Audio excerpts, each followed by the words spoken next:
नमस्कार शिक्षक मित्र हो.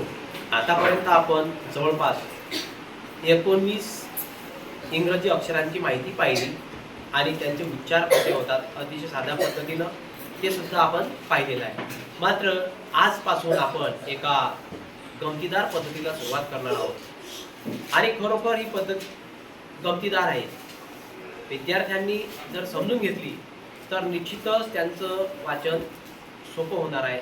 अशा प्रकारची पद्धती आहे आणि आजपासून आपण या पद्धतीला सुरुवात करणार आहोत. बघा मित्र, आपल्याला सर्वांना माहिती आहे की ए जो आहे आपला, जे आपले स्वर आहेत त्या स्वरांचे उच्चार वेगवेगळे होतात इंग्रजीमध्ये. जसं ए हे अक्षर आहे, एचा उच्चार ए पण होतो, एचा उच्चार ॲ पण होतो, एचा उच्चार अ पण होतो, एचा उच्चार आ पण होतो आणि एचा उच्चार अ पण होतो.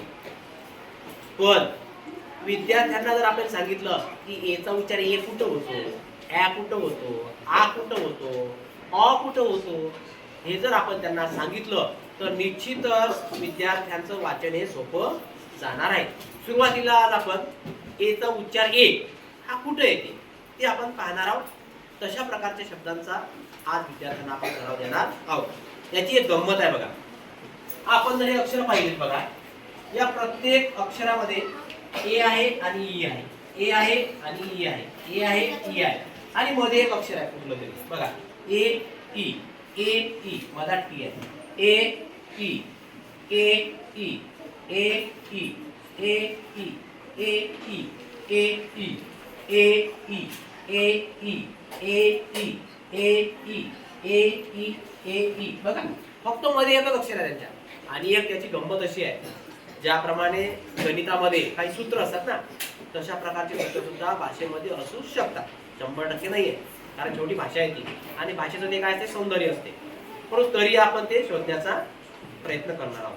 बघा प्रत्येक ठिकाणी मधात एकच अक्षर आहे दोघांच्या मध्ये आणि आपण असेच काही शब्द पाहणार आहोत, त्याचा उच्चार मात्र सेम येतो, सारखा येतो. बघा इथं बी ए के ई मधात के आहे बघा, ए आणि ई असं जर याचं मधात जर एक अक्षर असलं त्याचा उच्चार ए करायचा. काय करायचा? ए.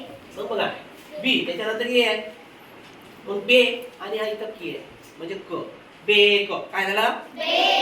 बघा सी ए के ई, हा सी चा उच्चार क होते, मग आला के आणि क चा उच्चार क, के क. बघा डी चा उच्चार ड, मग याच्या मागे ए ई आहे नाही का, म्हणून ए, मग डे ट. आता विद्यार्थी मित्रो, तुम्हाला तुम्हाला स्वतः उच्चार सांगायचे आहे. आता आपण तुमच्या मदतीने उच्चार या ठिकाणी समजून घेऊ. सांगा B A K E, C A K E, D A T E, F A K E, G A T E, H A T E, L A N E, M A D E, N A M E, T A L E, R A T E, S A L E, T A K E, T A L E, T A P E, S A F E, M A L E.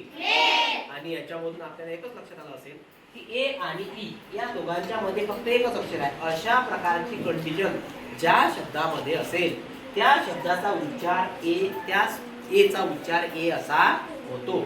आणि आपल्याला आज आपल्या विद्यार्थ्यांपर्यंत हाच message पोहोचवायचा आहे आणि निश्चितपणे आपले विद्यार्थी याला चांगला प्रतिसाद देतील याचा मला विश्वास आहे. तर आज आपण याच गोष्टीचा आपल्या विद्यार्थ्यांकडून सराव करून घेऊया आणि हळूहळू याचे जे विविध प्रकार आहेत, त्याच्या काय कंडिशन आहेत, त्याच्या काय अटी आहेत, त्या अटी आपण पाहणार आहोत आणि आपल्या विद्यार्थ्यांचं जे वाचन आहे ते आपण वाचन सोपं करणार आहोत.